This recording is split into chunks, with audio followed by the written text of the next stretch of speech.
Hello बच्चों, कैसे हैं आप सभी। आज हम बहुत ही इंपॉर्टेंट क्वेश्चन करने जा रहे हैं प्रीवियस ईयर का। क्या कह रहा है वो, find the value of a and b. हमें ए और बी की वैल्यू निकालनी है सो डैट द फंक्शन, और हमें फंक्शन ये दे रखा है। सही है, ये क्या है, कंटिन्यूअस है एट एक्स इक्वल टू 2 पे। देखो हमें ए और बी की वैल्यू निकालनी है, ए और बी की वैल्यू निकालनी है। ये फंक्शन क्या है, कंटिन्यूअस है। किस पे, एट एक्स इक्वल टू 2 पे। समझ गए। फंक्शन हमें दे रखा है x minus two upon x minus two का modulus plus a if x is smaller than 2, a plus b if x equal to 2, b plus x minus two upon x minus two का modulus if x is greater than 2। सही है, ये function दे रखा है। वो ये कह रखा है कि ये फंक्शन क्या है, कंटिन्यूअस है। किस पे, एट एक्स इक्वल टू 2 पे। तो हमें ए और बी की वैल्यू निकालनी है। ध्यान से देखेंगे, देखो सबसे पहले इसमें मॉड आ रहा है, एक्स माइनस टू मॉड आ रहा है, x minus two modulus mod आ रहा है ना। सबसे पहले मॉड का काम तमाम करते हैं। सही है, आपको पता है ये मॉड जो है, ये मॉडुलस वैल्यू जो होती है हमेशा दो तरीके से डिफाइंड होती है। सही है, मॉडुलस वैल्यू हमेशा दो तरीके से डिफाइंड हो रही है। इसमें क्या दे रखा है, एक्स माइनस टू का मॉड दे रखा है ना, तो ये दो तरीके से डिफाइंड होगी। समझ गए, किस तरीके से डिफाइंड होगी, या तो इसकी वैल्यू देखो माइनस होगी या पॉजिटिव होगी। सही है, फंक्शन जो है मॉडुलस फंक्शन हमेशा दो तरीके से डिफाइंड होता है। सही है, कैसे दो तरीके से डिफाइंड होता है, या तो इसकी वैल्यू क्या होगी, नेगेटिव होगी। समझ गए, या फिर क्या होगी, इसकी वैल्यू पॉजिटिव होगी। अब नेगेटिव और पॉजिटिव कब होगी इसकी वैल्यू, देखेंगे एक्स माइनस टू को इक्वल टू 0 करेंगे। सही, इक्वल टू 0 कर दिया, जो भी मॉडुलस की वैल्यू उसको इक्वल टू 0 कर दिया तो एक्स इक्वल टू 2 आ गया, यानी कि इसकी वैल्यू 2 पे ब्रेक हो रही है। समझ गए, यानी कि इस मॉड की जो वैल्यू है 2 पे ब्रेक हो रही है। यानी कि इफ अगर ये 2 से छोटा है, अगर इसकी वैल्यू 2 से स्मॉल है, समझ गए, 2 से स्मॉल है, एक्स अगर 2 से स्मॉल है तो इसकी वैल्यू क्या होगी, नेगेटिव होगी। इफ एक्स अगर 2 से ग्रेटर है, समझ गए, अगर ये 2 से ग्रेटर है तो इसकी वैल्यू क्या होगी, पॉजिटिव होगी। इस तरीके से डिफाइंड होता है मॉडुलस। सही है, मॉडुलस हमेशा मॉड, अगर मॉड आ रहा है तो हमेशा दो तरीके से डिफाइंड होगी, या तो उसकी वैल्यू माइनस होगी या फिर पॉजिटिव होगी। अब ये किस में ब्रेक हो रही होगी, कैसे पता लगाएंगे, इसको 0 के इक्वल कर देंगे, एक्स इक्वल टू 2 आ गया। सही है, यानी कि 2 पे इसकी वैल्यू ब्रेक हो रही होगी। अगर इसकी वैल्यू 2 से छोटी है, अगर 2 से स्मॉल है, अगर एक्स जो है 2 से स्मॉल है, सही है, अगर x की वैल्यू 2 से स्मॉल है तो ये क्या होगा, नेगेटिव होगा। अगर x जो है 2 से ग्रेटर है, x की वैल्यू, अगर ये जो x है इसकी वैल्यू 2 से ग्रेटर है तो ये जो मॉडुलस फंक्शन होगा ये पॉजिटिव होगा। इस तरीके से डिफाइंड होता है। सही है, तो हमारे पास अब फंक्शन कैसे चेंज हो गया, अब हमें मॉड की वैल्यू, अब हमने मॉड की वैल्यू पता लगा ली ना। सही है, अब हमने मॉड को क्लियर कर दिया कि ये हमेशा दो तरीके से डिफाइंड होता है। अब ये किस तरीके से डिफाइंड होगा देखेंगे।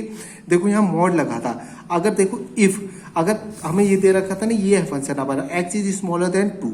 सही है, अगर एक्स की वैल्यू 2 से स्मॉल है तो ये क्या होगा, नेगेटिव होगा। सही है, हमने पहले पता लगा लिया, हमने यहाँ पता लगा लिया ना, एक्स अगर 2 से स्मॉल होगा तो इसकी वैल्यू क्या होगी, नेगेटिव होगी।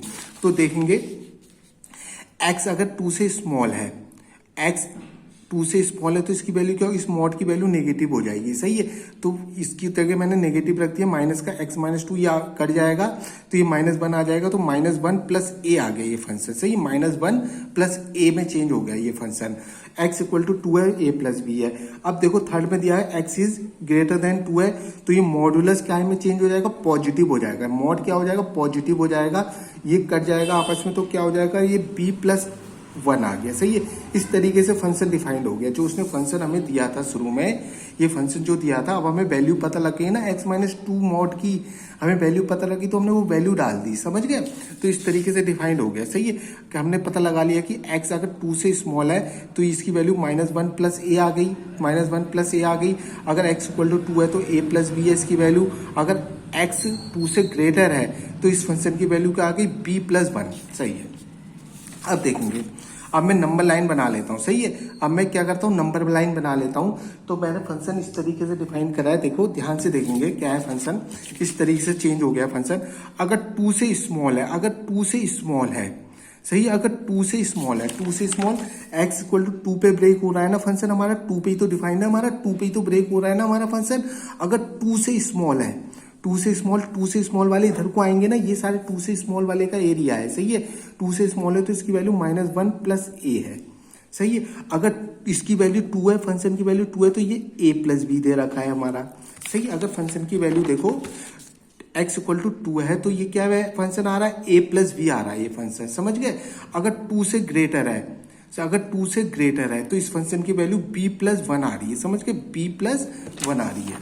तो 2 से ग्रेटर होने पर, 2 से ग्रेटर का एरिया ये वाला है ना, तो इसकी वैल्यू आ रही है b प्लस 1। इतना आपकी समझ में आ गया होगा। सही है। अब देखेंगे, अब उसने कह रहा है कि 2 पर फंक्शन क्या है, कंटिन्यूअस है।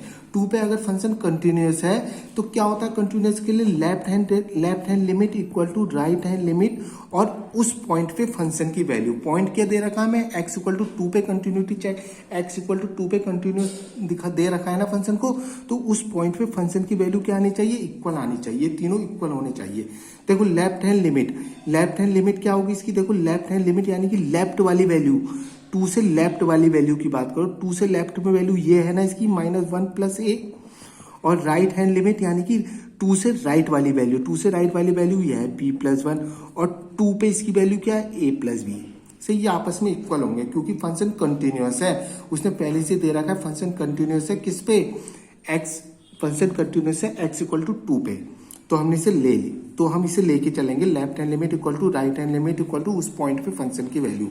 अब देखो हमें a और b की वैल्यू निकालनी है, एक बार इन दोनों को इक्वल दिखा देंगे। देखो -1 plus a equal to a plus b, तीनों आपस में इक्वल है ना, एक बार इन दोनों को इक्वल ले लेंगे, a से a कट गया तो b इक्वल टू कितना आ गया बेटा, -1, समझ गए। एक बार अब इन दोनों को इक्वल ले लेंगे। सही है, b plus 1 equal to a plus b, अब b से b कैंसिल हो गया तो a इक्वल टू कितना आ गया बेटा, 1 आ गया। सही है, ये हमारा आंसर आ गया। Thank you.